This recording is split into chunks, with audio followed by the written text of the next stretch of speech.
The day I ruined my marriage started with an Instagram notification and ended with me sobbing on my office floor, surrounded by evidence that the man I'd thrown everything away for didn't actually exist. But I'm getting ahead of myself. 3 months ago, I was just another social media manager, sitting cross-legged on my $2,000 ergonomic office chair, watching my husband Ben pack his things. He'd found the hotel receipt in my Uber history. I didn't even try to deny it. "Maya," he said, holding up my phone with the damning evidence. "There are 47 messages between you and Luke from last night alone. 47. While I was sleeping next to you." I remember thinking how unfair it was that Ben still looked handsome when his world was falling apart. He stood there in his faded coding conference t-shirt, dark eyes hollow, waiting for an explanation I couldn't give. Because how do you tell your husband of 3 years that you've fallen in love with your most successful client? That while he was coding late into the night, I was building a different kind of algorithm. One made of carefully timed likes, strategic comments, and late-night DMs with the fitness industry's rising star. "He understands me," was all I could say. Ben laughed. It wasn't a happy sound. "No, Maya, he understands data. Trust me, I know the difference." If only I'd listened. If only I'd wondered why a fitness influencer with perfect engagement rates needed a social media manager in the first place. If only I'd checked the metadata sooner. But I didn't. Instead, I watched my husband leave, convinced I was trading up for something better. After all, Luke Morrison had 2 million followers and counting. Ben Rodriguez just had me, and clearly that wasn't enough anymore. I turned back to my phone, where Luke's latest message waited. "Can't wait to show you what I've been working on. The Grove Coffee, 11 a.m.? This is gonna change everything." He was right about that last part, but not in the way either of us expected. Here's the thing about social media. Everyone's so busy filtering their lives, they forget to filter the truth. I was about to learn that lesson the hard way, along with 6 other women who thought they were the only ones managing Luke Morrison's perfect online presence. But first, I had a coffee date to get ready for. I spent 45 minutes getting ready, carefully crafting that effortlessly professional look that actually takes more effort than anyone admits. My Zoom meetings were already rescheduled. These days, they always were when Luke called. The Grove was 20 minutes away, but I arrived 15 minutes early, claiming the corner table with the best natural lighting. Luke liked to go live spontaneously. Authenticity sells. He always said. The irony of that statement still makes me sick. My phone buzzed. A text from Ben. "Left my coding notebook in the office. Need it for work. Okay to stop by and grab it?" I stared at those 3 dots of our marriage, reduced to polite requests about forgotten items. "Sure." I typed back. "I'm out anyway." "Working?" His response was immediate. I left him on read. Luke arrived at exactly 11:07. That calculated 7 minutes late that suggested importance without being rude. He was wearing his signature fitted black t-shirt, the one his followers always asked about in comments. I'd helped him monetize those questions into a successful merchandise line last month. "Maya." He slid into the seat across from me, that perfect smile making my stomach flip. "You're gonna love this. We're about to take things to the next level." I leaned forward, professional instincts warring with personal desires. "New fitness program? Better." He pulled out his phone, opened a private browser window. "We're launching a social media management academy, teaching others your secrets." My professional pride preened. "My secrets?" "Your engagement strategies are incredible. The way you've grown my account." He reached across the table, touched my hand. "You're the best in the business, Maya, and I want you to be the face of this program." The face. Not just behind the scenes anymore. Not just another married woman managing other people's dreams. "What about your fitness content?" I asked, but I was already imagining it. Speaking engagements, masterclasses, my own following growing beyond the modest 50K I'd built. That's the beautiful part. His thumb traced circles on my wrist. "We launched together. Partners." Partners. The word hung between us like a promise.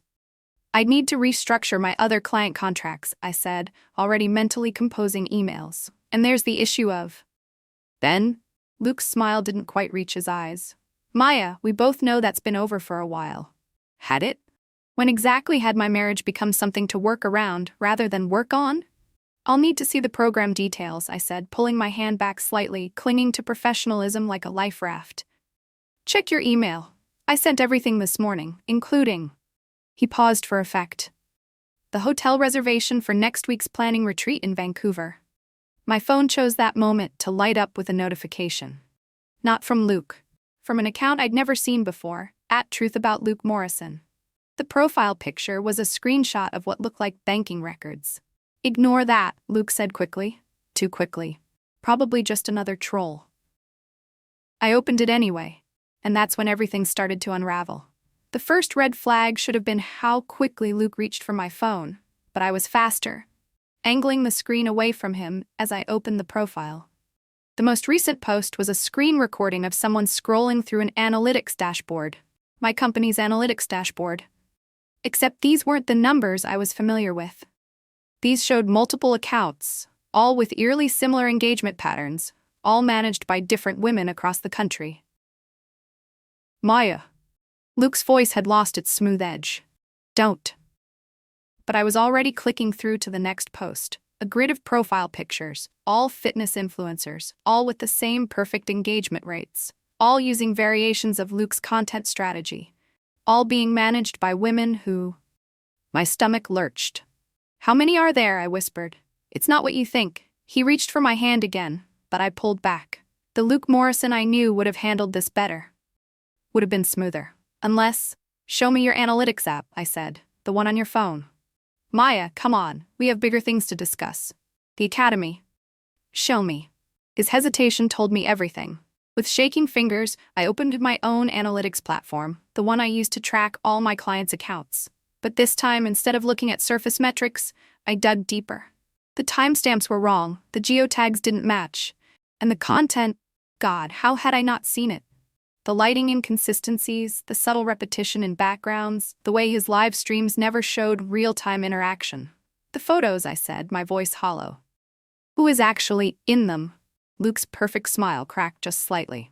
Does it matter? The engagement is real. The influence is real. The money is... Who is in the photos, Luke? A model from Stockholm, paid well, signs NDAs, doesn't ask questions. He leaned back, dropping the pretense entirely. Look, you're smarter than the others. We could still make this work. The academy isn't fake. It's just repurposed content. Different markets, different managers, different time zones. Everybody wins. Everybody wins. My voice rose. You're scamming people. No, Maya, we're giving them what they want. Hope, inspiration, a chance to be part of something bigger. His voice took on an edge I'd never heard before. Just like I gave you what you wanted, an escape from your boring life with your boring husband. My phone buzzed again. A text from Ben. Found something in the analytics at work. Call me. It's important. Then another notification. @TruthAboutLukeMorrison had posted again. This time it was a video of me at the hotel last week. That's just insurance, Luke said quietly, in case any of my partners decide to be difficult. The coffee shop suddenly felt too small, too public. Too many phones that could be recording, too many eyes that might recognize me from Luke's stories. How many other women have you blackmailed? I asked, but I was already gathering my things. Blackmail is such an ugly word. He hadn't moved, still perfectly posed in his carefully chosen seat. I prefer to think of it as mutually assured destruction. After all, his smile returned, sharp as a blade. You're as much a part of this as I am now. Check your contract's fine print. I ran. The drive home was a blur. Every notification sound made me flinch. By the time I reached my office, 3 more truth accounts had emerged, each with their own evidence, their own stories that mirrored mine with nauseating similarity. I burst through the door to find Ben already there, surrounded by dual monitors displaying lines of code I didn't understand. He looked up, and for the first time, I saw something worse than anger in his eyes. Pity. How long have you known? I managed. 2 weeks. He turned one monitor toward me. I was working on an AI detection algorithm for deep fakes when I noticed the pattern. All these fitness accounts, all with identical engagement patterns, all managed by women like me, I finished. My legs gave out and I sank into my chair. Professional, ambitious, married, vulnerable, Ben added softly. I tried to tell you something was wrong, but you were so convinced I was special? The laugh that escaped me sounded hysterical. That I was different from other social media managers because Luke Morrison saw something in me? Maya. Ben's voice cracked. Luke Morrison doesn't exist. I knew he meant it literally now. The man I'd blown up my marriage for was nothing but carefully curated photos and AI-generated content. But it felt like a deeper truth.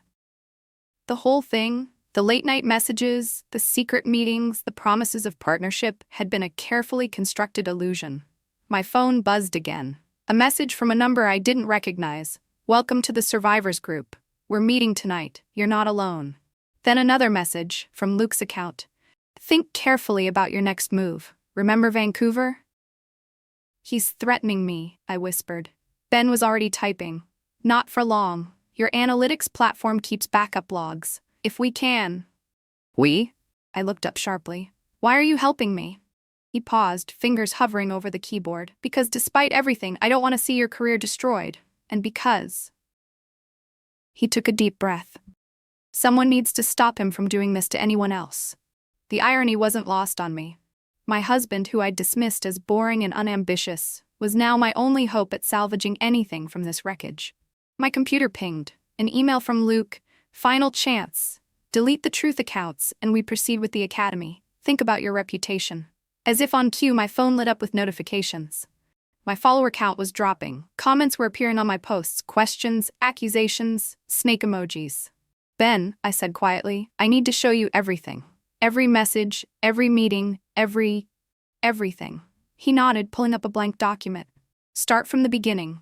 So I did. And as I talked, he typed, his fingers flying over the keyboard, turning my shame into evidence, my mistakes into ammunition.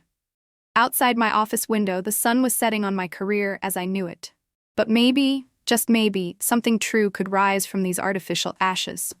The Survivors Group met in a private room at the public library, offline, away from phones and algorithms and carefully curated personas. 7 women, including me, sitting in a circle under fluorescent lights that left no room for filters. Sarah from Miami, Jessica from Chicago, Amara from Houston. Each story was a mirror of my own, down to the Vancouver blackmail photos. We'd all managed different fitness accounts, all thinking we were exclusive partners, all believing we'd found something special. He's got a system, Jessica explained, spreading screenshots across the table. Find successful social media managers, preferably married, always ambitious. Offer them a chance at something bigger. Then use their own expertise against them. I finished, thinking of all the strategies I'd shared, the insider knowledge I'd handed over so willingly. The real money isn't in fitness, Amara added. It's in the Management Academy. He's been selling our combined techniques as a course, using our successes as proof. My phone vibrated in my pocket. I'd been getting messages all day, clients dropping me, followers unfollowing, industry contacts distancing themselves. I hadn't checked any of them. Ben thinks he can trace the money, I said. All the course payments, the subscription fees, they have to go somewhere. Sarah laughed bitterly. Your husband's still helping you? Mine filed for divorce the day the truth accounts went live. I swallowed hard. Ben's different. No, Sarah corrected. You're different. You got caught before you could destroy everything. The library's air conditioning hummed in the silence that followed. She was right. If those truth accounts hadn't appeared, if Ben hadn't found the AI patterns, how far would I have gone? My phone buzzed again. This time I checked it. Ben, found something. Big. Come home when you can. Home, not the office, not my place or your place. Home. I have to go, I told the group, standing. But first, does anyone here know how to code? 6 heads shook. Learn, I said, because while we were all busy crafting perfect online presences, the real power was in understanding what was happening behind the screens. Jessica stood too. We're meeting again next week. And Maya? Bring Ben. We need people who can see through the smoke and mirrors. I nodded, gathering my things. As I reached the door, Amara called out, check your email. Luke's lawyers are making moves. Of course they were. But for the first time since this all began, I wasn't afraid. Because Luke Morrison might have stolen our stories, but he'd forgotten one crucial thing. Stories can be rewritten. And this time, we'd be the ones controlling the narrative. The final unraveling happened faster than any viral post I'd ever managed. Ben had traced the academy payments to a series of shell companies, each one leading back to a small tech firm in Estonia. Not run by Luke Morrison, of course. There was no Luke Morrison, but by 3 programmers who'd created the perfect social media honey trap.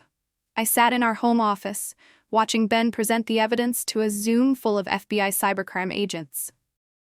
The same office where I'd spent countless nights building someone else's fake empire instead of nurturing my real relationship. The AI pattern recognition was the key, Ben explained to the agents. They weren't just using deep fakes for photos. The entire engagement strategy was automated, using the expertise they gathered from each social media manager to refine their algorithm. My phone lay dark and silent on the desk. I'd deleted my social accounts 3 days ago. The withdrawal was real, phantom vibrations, muscle memory reaching to check notifications that weren't there. But so was the relief. "Miss Patel," one of the agents addressed me, "we'll need your complete testimony." I nodded, thinking of the other 6 women, of how many more might be out there. I have a group who can corroborate everything. After the call ended, Ben closed his laptop and turned to me. The silence felt heavy with everything we hadn't yet addressed. "I got an offer," he said finally. "A cybersecurity firm. They want me to develop AI detection software." "That's amazing. It's in Seattle." 3 months ago, I would have seen this as a threat to my carefully curated LA lifestyle. Now, when do they need an answer? "Next week," he paused. "Maya, I'm gonna take it. The period at the end of our marriage. Except, they'll need a social media manager," I said quietly. "One who understands how these scams work, how to prevent them." Ben looked at me for a long moment. "Probably, but no content creation, no influencer management. No more smoke and mirrors," I agreed. "Just real work, real life." "Real life is boring, remember?" "No," I corrected, thinking of the past week's adrenaline rush of investigation, of using my skills to uncover truth instead of crafting lies. "Real life is what you make it." My phone lit up one last time. A new Truth account posting the full story of Luke Morrison's operation. Within hours, it would go viral for all the right reasons. The comments would flood in, the industry would reel, and somewhere in Estonia, 3 programmers would learn that their perfect algorithm had one fatal flaw. Reality always finds a way to break through. I looked at Ben, really looked at him, seeing not the boring husband I'd tried to escape, but the partner I'd nearly lost. "I can't promise I'll never mess up again." "I know, but I can promise to be real, even when it's ugly, even when it's boring." He nodded slowly. "Seattle's pretty rainy. Good thing I won't have to stage any more sunny Instagram shots." The ghost of a smile crossed his face. "We'll need separate offices. Separate everything for a while," I agreed. "Until we figure out if we can." "Yeah." He stood, stretching. "I'm gonna make coffee. Real coffee, not prop coffee. Want some?" I did. I wanted real coffee and real conversation and a real chance to rebuild something I'd nearly destroyed, chasing a perfect lie. "Yes," I said. "And Ben, thank you for seeing through the filters when I couldn't." He paused at the door. "That's the thing about filters, Maya. They only work if you choose to keep looking through them." I powered down my phone completely and followed him to the kitchen, leaving the algorithms and analytics behind. It was time to face life unfiltered.